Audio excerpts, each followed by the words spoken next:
Grabe ganadong-ganado si Kabayan kay Soto para sa Game 3 nila kontra sa team ng New York Knicks. Napahiya nga ang coach ng Orlando Magic sa pinakita nitong si Kabayan kay Soto. Pero bago natin umpisahan, ay suportahan mo naman ang aking channel.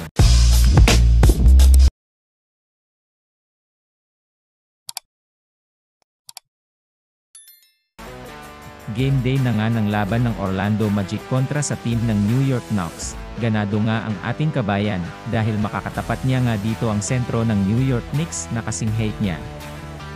Makakasama na nga sa makakalaro itong si Kabayan kay Soto, at ayon nga yan sa coach nila na si Dylan Murphy. Ayon nga sa coach nila, ay kakailanganin na nila si Kabayan kay Soto, sapagkat malaki nga ang kakulangan nila pagdating sa rebound. Dito nga, ay lalong ginanahan si Kabayan kay Soto nga malaman na makakasama na siya sa maglalaro kontra sa team ng New York Knicks. Hindi na nga makapaghintay itong si Kabayan kay Soto, na maglaro para sa Orlando Magic. Maging ang mga fans nga, ay hindi na din makapaghintay na mapanood ang Kabayan nating si Kay Soto. Ayon nga sa mga fans, ay sa wakas, ay mapapanood na nila si Kay Soto na maglaro. Nadismaya nga ang mga fans noong nakaraang dalawang game ng Orlando, dahil hindi nga nakapaglaro dito si Kay Soto. Dito nga daw sa laban na ito ng Orlando, ay malaki ang aasahan nila kay Kabayan kay Soto. Lalong-lalo na dating sa rebound at sa pag-score sa ilalim ng ring, at maging sa offensive rebound.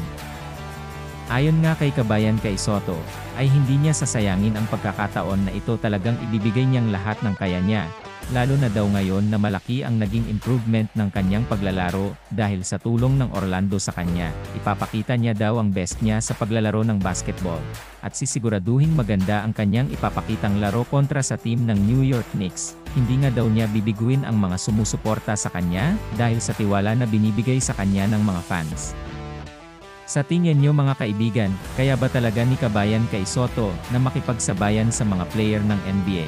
Handa na ba talaga siya sumabak sa laban kontra sa team ng New York Knicks? Paki-comment naman ang inyong opinyon. Patuloy nga nating suportahan ang ating kababayan na si Kay Soto sa kanyang mga laban, at suportahan din natin ang ibang mga Pinoy na naglalaro ngayon sa ibang bansa.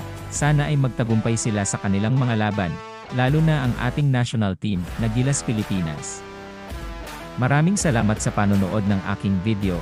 Kung nagustuhan mo ang aking video, ay huwag kakalimutang like and subscribe. At huwag mo na din kakalimutang pindutin ang notification button upang updated ka sa aking mga video.